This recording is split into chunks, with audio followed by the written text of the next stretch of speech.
Bon dia de nou, aquí reprenem primera columna en directe des de les 10:30 del matí. Avui és al nostre plató el president del Consell Comarcal del Baix Ebre, senyor Soler. Molt bon dia de nou. Molt bon dia i gràcies un cop més, com he comentat abans, per convidar-nos.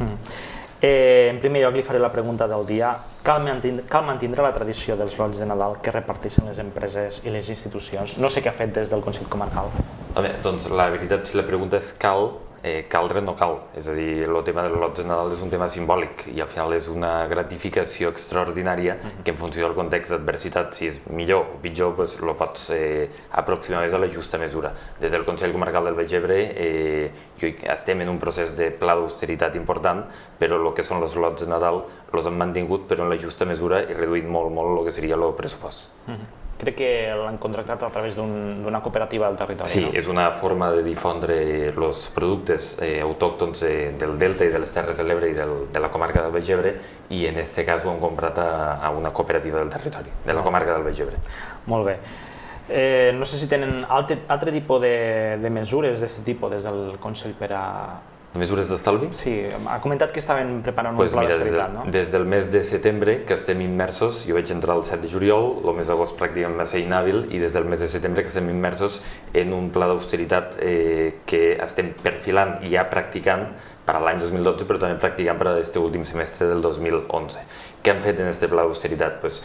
Jo crec que l'últim que hem de fer sempre és repercutir al ciutadà el que pot fer l'administració primer, i per tant el que hem de fer és racionalitzar al màxim el que és la despesa corrent superflua no productiva, és a dir, totes aquelles coses que pensem que venen donades i que no negociem pràcticament o que negociem poques vegades, aigua, llum, telèfon, correspondència, que sembla que sigui molt poc i són molts de diners al cap de l'any, material d'oficina, moltes d'aquestes coses que són despeses que no comporten i no tenen un cost de reversió després al propi ciutadà, el que hem de fer és buscar el més racionalment reduït millor, no? I en aquest cas estem estalviant molts de diners en aquests aspectes, demanant pressupostos en tots els àmbits estos i estem reduint molt, que de cara al pressupost del 2012 alliberarem molt d'estalvi per a poder fer el que veritablement toca fer ara a nivell dels consells comarcals, que un dels pilars fonamentals dels consells comarcals són les polítiques socials i és el que estem fent. Polítiques socials, també dinamització econòmica. Com es gestiona un Consell Comarcal en temps de crisi? Em consta que estan intentant cercar fórmules de finançament a través d'obres socials d'entitats bancàries, fins i tot del que és l'obra social d'algunes empreses. Van signar un conveni amb Repsol. Aquest és el camí? És a dir, els consells comarcals, tal com marca la llei d'organització comarcal, venen finançats bàsicament per la pròpia atribució de competències. És a dir, quan te deleguen una competència, ja sigui per baix a nivell d'ajuntaments o per dalt a nivell de Diputació, Generalitat o Estat o altres organismes, la delegació de competències ha de repercutir en finançament. Tal com estan les coses ara, hem de fer malabarismes. Per què? Perquè tenim unes competències delegades, cada dia les demandes ciutadanes són més en el tema de l'àmbit social i també en els temes de dinamització econòmica, i hem de tindre inventiva. En aquest cas no ens hem de limitar només a el que seria l'actuació de finançament públic, perquè a hores d'ara està com està i és difícil incrementar-la respecte a anys anteriors, i el que hem de mantindre és que no me la baixin molt, i per tant hem de buscar altres fórmules. Per exemple, en l'àmbit social, el Consell Comarcal del Baix Ebre tradicionalment en els últims anys ha tingut un dèficit important en l'àmbit en el que són polítiques socials, un dèficit important. Què han fet? Apel·lant a la responsabilitat social d'empreses que tenen una involucració directa o indirecta al territori, com és en el cas de Repsol, hem signat un conveni l'any 2011 per a sufragar part d'aquest dèficit de polítiques socials que estem fent des del Consell Comarcal, i tenim el compromís de Repsol que l'any vinent, l'any 2012, al mes de setembre, renovaríem aquest conveni novament. Però això no és suficient, és a dir, en les aportacions de les administracions públiques, que és la part quantiosa, a part de les aportacions dels usuaris que no les han pujat, i a part de possibles, en aquest cas, els 20.000 euros de Repsol, no és suficient.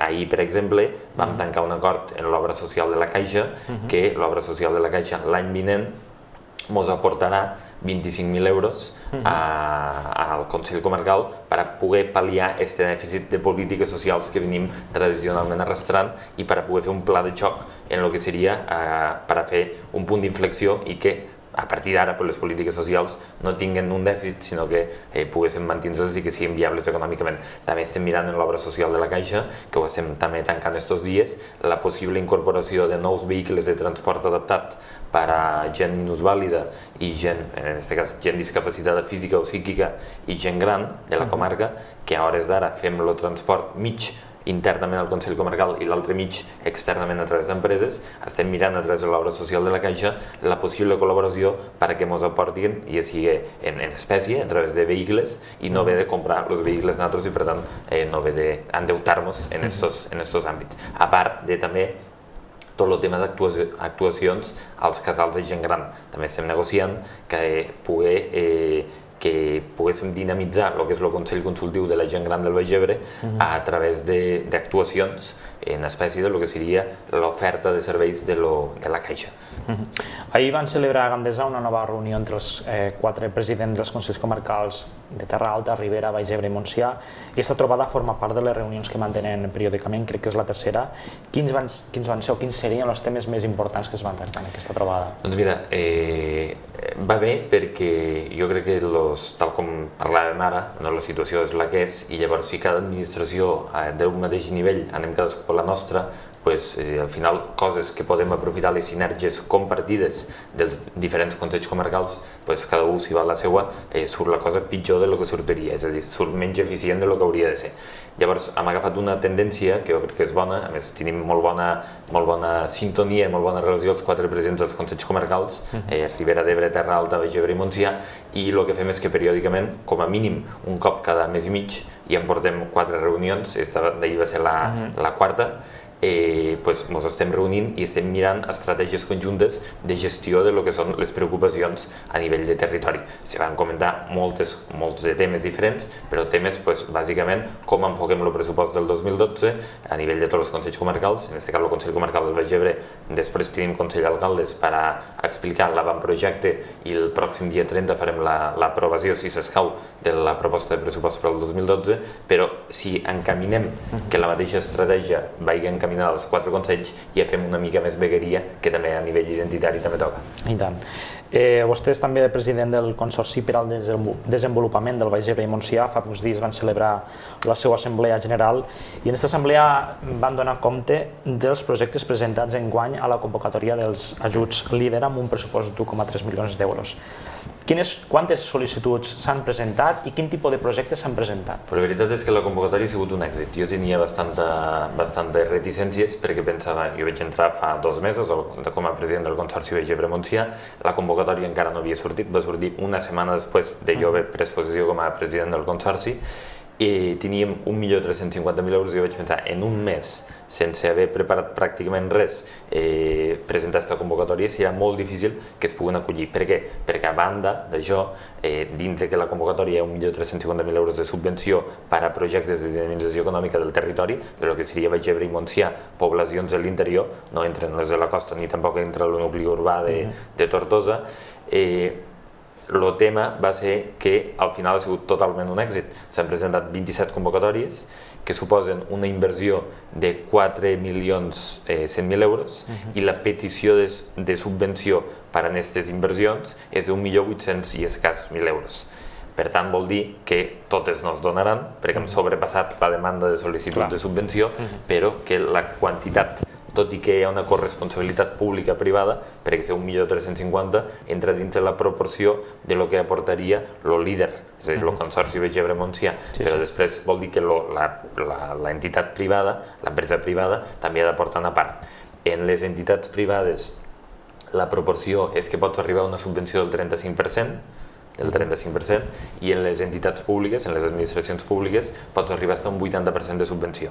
En aquest cas, s'han presentat 27 sol·licituds, de les quals queda totalment repartit a nivell Baix Ebre-Montsià, perquè són 13 Montsià, 14 Baix Ebre, per tant, equilibri total entre les dues comarques, torno a dir, sense els municipis de la costa que no entren, perquè tenen el grup d'acció local del litoral, que està enfocat al tema de la pesca professional i esportiva, i a nivell d'administracions i entitats privades, aquesta proporció de les sol·licituds que s'han presentat és 4 entitats públiques que s'han presentat i tota la resta són entitats privades. Entre les 4 entitats públiques, el Consell Comarcal del Baix Ebre.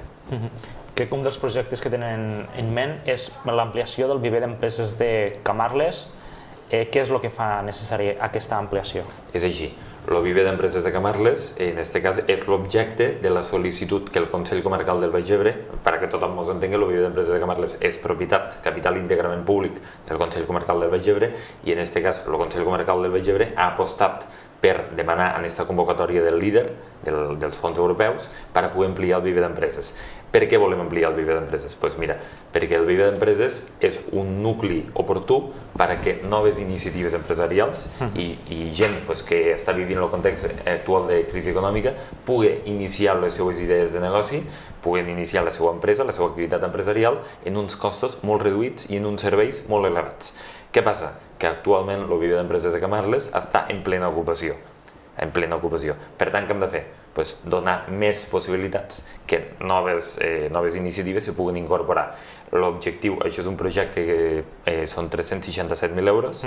Nosaltres hem demanat una subvenció de 250.000 euros al líder, com a Consell Comarcal del Baix Ebre, i la idea és ampliar en 7 despatxos nous, el viver d'empreses, que aquests 7 despatxos siguin modulables i que es puguin convertir tant en sales de formació, com en sales d'informàtica, com en sales de reunions, com en despatxos, com en altres serveis que es puguin anar creant. Que sigui una cosa dinàmica. Ens queda un minut. Deixem preguntar-li també pel seu ajuntament. Vostè també és portaveu del grup de Convergència i Unió a l'Ajuntament de Deltebre i fa pocs dies ens anunciaven que han presentat un contenciós, un recurs contenciós administratiu contra l'equip de govern per l'opacitat, a l'hora per la poca transparència a l'hora d'accedir a la informació. Sí, la qüestió és que qualsevol ciutadà de Deltebre, a hores d'ara, pot anar a demanar documentació a l'Ajuntament de Deltebre o pot anar a interessar-se per qualsevol cosa durant de 8 a 3, que és l'horari laboral de l'Ajuntament de Deltebre. Els regidors que han passat unes votacions i que som els representants legítims i sobirans del poble, només poden anar en dimarts de 2 a 3 menys quart. Per què? Poca transparència, ganes d'amagar les coses i poc interès que la gent, els ciutadans i les ciutadanes del Deltebre, puguen conèixer la realitat de l'Ajuntament del Deltebre. Què passa? Que davant d'això, que és un atac total i frontal a la democràcia i a les regles de convivència a l'Ajuntament del Deltebre, el grup municipal de Convergència i Unió no tenim cap tipus de problema i per tant hem presentat un contenciós administratiu. Tot i que l'alcalde, aquí al mateix programa que estic jo ara, va dir que això era una rabieta juvenil, doncs jo el que li contesto és que ell sigui més transparent, més democràtic i que acate el que marca la llei i que no ens limiti l'horari i que sigui transparent. Molt bé. Senyor Soler, president del Consell Comarcal del Baix Ebre, també portaveu del grup de Convergència i Unió a l'Ajuntament de Deltebre. Moltes gràcies per ser avui al plató de Primera Columna i fins una altra. Moltes gràcies a vosaltres.